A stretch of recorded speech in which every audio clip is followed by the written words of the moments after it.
My boyfriend said you can't just break up with me after 2 years, but after he trashed my book and my career, I told him to take his mediocre stick out of his mediocre ass and be on his mediocre way. So I need the opinion of people not attached to me or him, but my boyfriend got mad at me Sunday and he's been ignoring me since, so I feel like maybe I'm in the wrong here. So me, 35F, and my boyfriend, 35M, have known each other for 10 years and dated for 2. He knows how much I like writing books. I self-published a kid's book last month and he's been really quiet about it.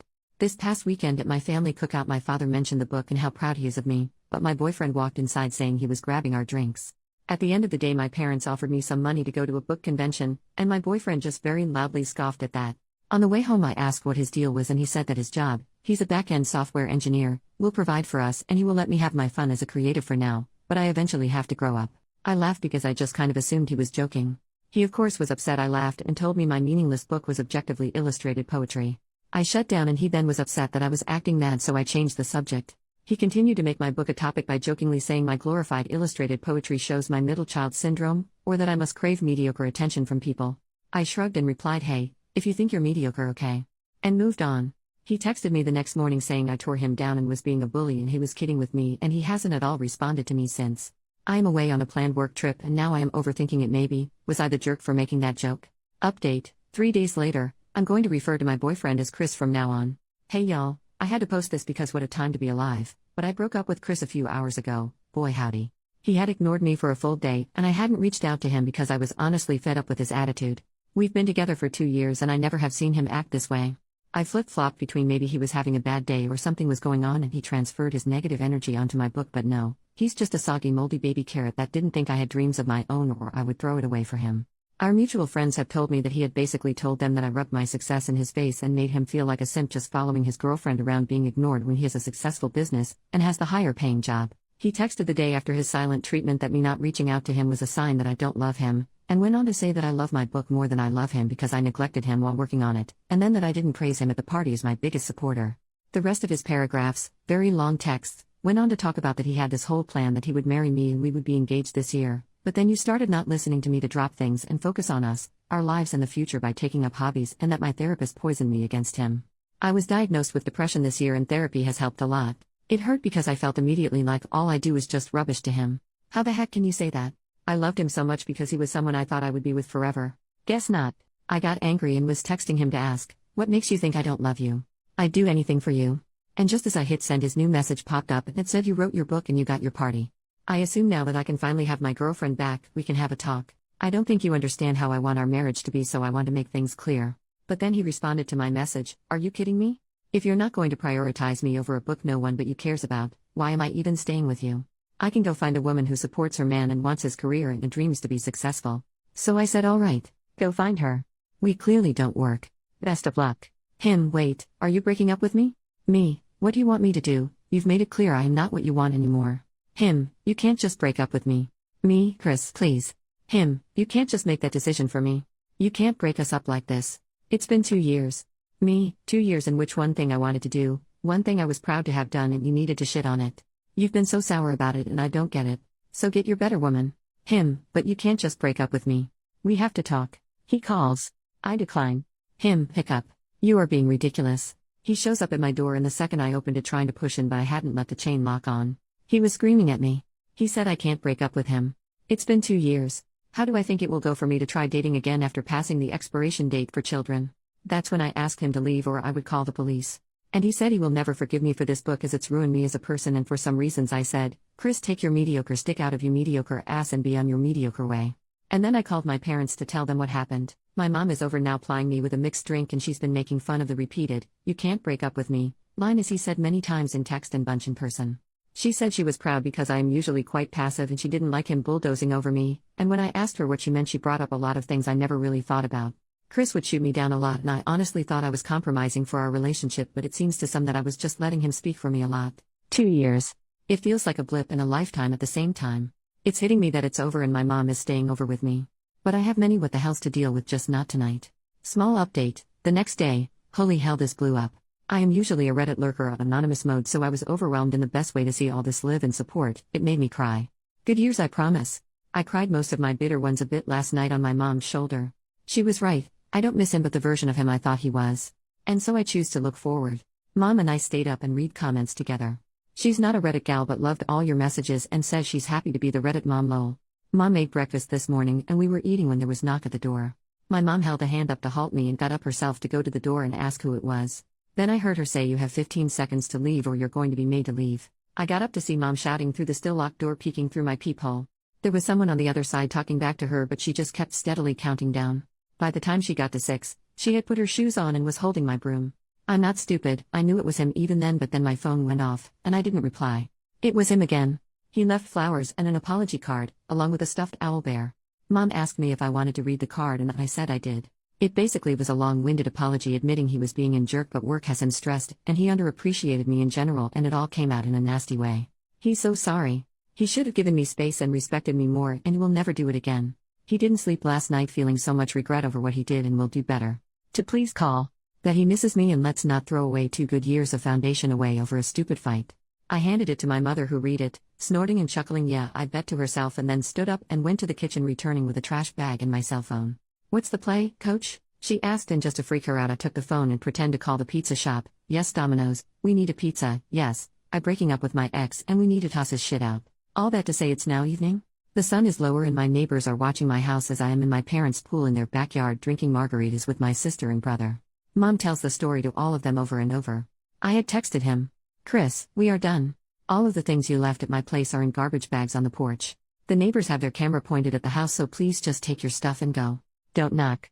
I am not in. If it's all there on Monday, it goes with the rest of the garbage to the curb. He replied asking if not home, where was I?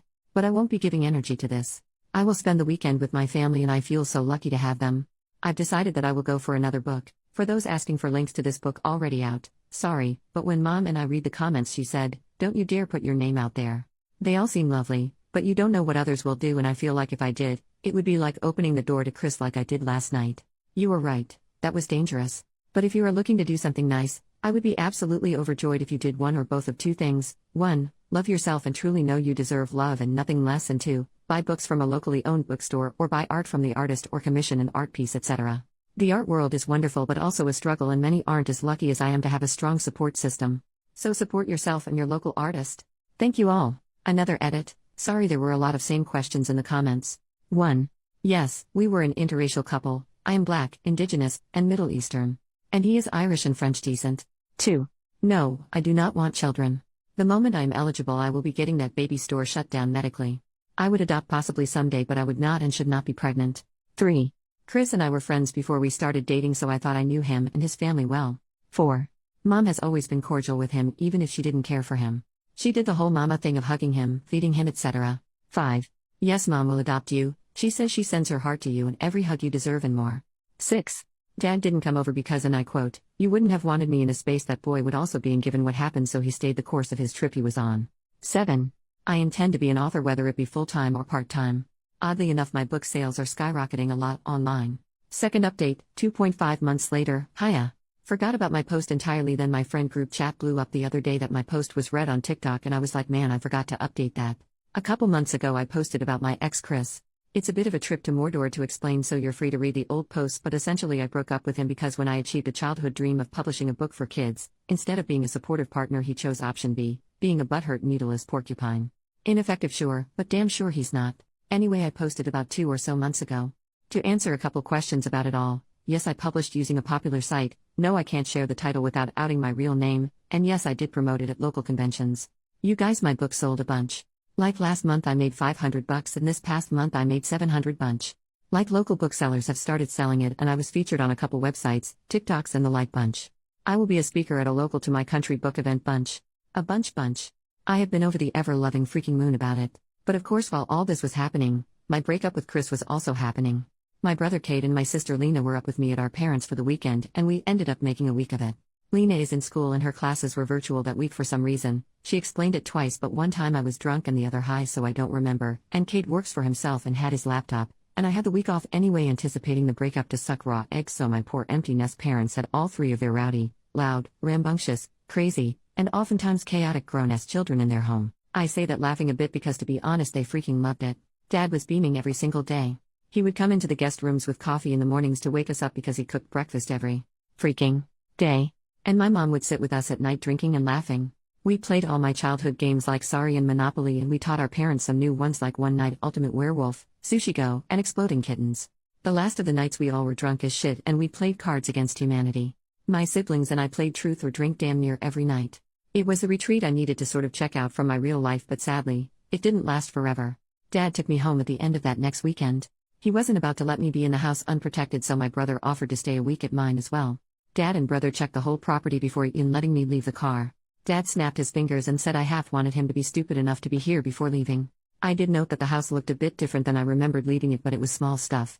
Like a cup in the sink when I swore Mom had done the dishes when we left, or the blanket being over the loves eat rather than my recliner, but the real red flag my dumbass ignored is oh well, was that my bed was made. I do not ever make the bed. I just don't. Chris was military, so he does it every freaking day. I should have put the pieces together then, but I didn't. Bro and I stayed up all night playing on my PS5 until about 2 a.m. when a key was clearly heard unlocking my front door. In walks Chris. Hammered. And I mean hammered. Like so drunk it's a freaking miracle he didn't crash when he drove. Yes, drove over here. He saw me and just slurred something about finally I came home and he had been waiting. He didn't make a lot of sense, to be honest, and Cade was quick about starting to handle things. He told me to call Dad, which I did, then started to talk to Chris. Hey dude, you need to leave sort of stuff, and Chris was belligerent. Dad's phone went to voicemail, so I texted the family group chat that Chris was here, drunk, and then I started to video. Chris, when he gets this drunk, gets to be a lot and then will simply not remember a damn thing and deny ever doing anything, so this was a go-to for me. Cade is telling him to leave. Chris full-handed pushes Cade in the chest, telling him this is between me and him, and Cade is the one who needs to leave. Cade then says OP wants you out. So get out. To which my ex laughs and says screw what she wants. I don't care. Screw her. She's a BTCH. I then tell him I am calling the police and begin to do so, and this man swings on my brother. Cade was in the Marines. You wouldn't know by looking at him. He's about as lanky as they come. His military nickname is even Beansprout, but he is a solid fighter. He did boxing and kickboxing. So he moved out the way quickly. The problem with swinging on a guy like Cade when you're a drunk guy like Chris is, there's little chance you can hurt said guy. Chris swing, missed, and stumbled, falling into my coffee table head first. I ran to help him because it looked like a bad fall, and I may not love him anymore, but I don't hate anyone enough not to simply care if they are hurt or hurting. He was fine enough to grab my hair and yank me down. The rest is sort of a blurry recollection of what I was told happened mashup.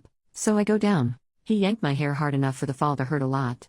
Whether he did that maliciously or oh crap I am falling grab something is debatable, but I registered that I was now physically in danger. Being the first daughter born to a Marine and retired soldier of the Army and having an older brother in the Marines, bet your ass I learned self-defense. I'm not athletic by any means and honestly look laughable in a fight, but BTCH can swing. So I punched. I miss his stomach and hit the tender bits. He's screaming and calling me every word he can, and the N-word flies out his mouth even at one point, but he is down and too drunk to recover and get up. My mom arrives before the police. Look, my mom is the best and the sweetest, but in that moment she had murder on the mind, and it really showed. She came in and saw what happened. He kissed my brother on the forehead and said good job, but Kate said it was my blow that took him down, and then Mom hugged me and kissed my forehead. She asked us both if we are okay, and we were. She then asked if Chris was okay, and we explained. She checked him to make sure he was breathing and didn't need immediate help, but he was out like a light. The cops came and took him into custody, but then turned around and asked me if I was abusive towards him. Do you often punch him, hit him, or hurt him? And did you start the altercation? And things like that. You guys, I am not here trying to offend anyone who actually goes through DV, but it was a relentless torrent of questions as if I was the aggressor.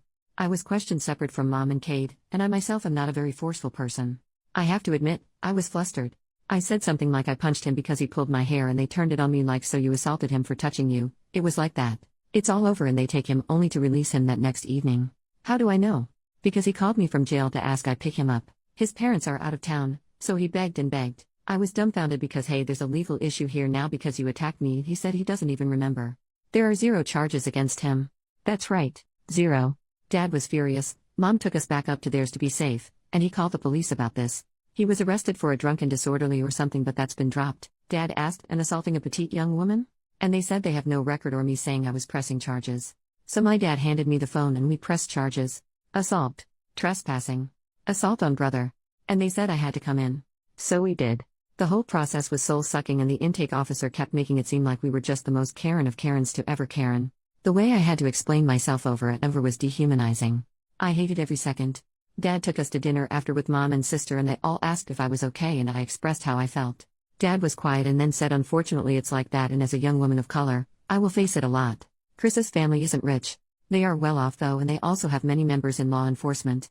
But Dad told me not to worry. He already hired someone to handle this BS. He gave me the option of either moving in with them temporarily or him, mom, and bro taking turns staying with me at my house. I chose the easier path and packed the essentials and have been up at my parents'. I am writing this on my phone with the family dog, Spock, at my feet. I love my family, but staying with them is smothering. Sister had to go to get ready for the new semester, but brother has been up there with us, plus mom and dad and my other mom, my brother's bio mother, we are all very close, has been staying over as well. They are all hovering and doting and protective, and by all things holy, I feel almost infantilized. Don't get me wrong, I know how lucky I am. I have so many people who love me, who want to take care of and protect me, but Jesus, someone unalive me, lol. They arrested Chris again, but the court date was moved, so it's now next week. I guess I will update then. Final update, 1.5 months later, sorry for not updating sooner. I'm still trying to settle back in with my parents. Chris is out on bail, his parents hired some big bad lawyer. Court took forever. I will skip over most of the BS, but it was a lot of sworn statements, reports, going through old texts, the works. My attorney finally was able to piece together proof of Chris slowly growing emotionally, then physically abusive. While I tried to record him getting physical with us, my camera skills aren't great, so I hadn't gotten much on camera, especially after he grabbed me. But his texts, the audio from the attack, the fact that he refused to leave and physically hurt me made the case domestic violence.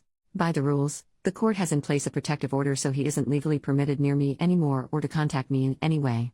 That said, if they charge him in the end, he could serve time, but not much, or, what my attorney says he is trying to do, he can push for court-mandated counseling and a fine. I've been going to counseling too at the insistence of my granddad, who is paying for it. There is talk about me possibly suffering from anxiety.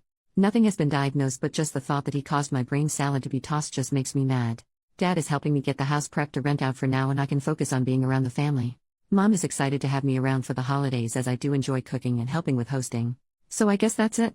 I don't think I will make a whole post when Chris gets whatever outcome the court decides. I may just add it here.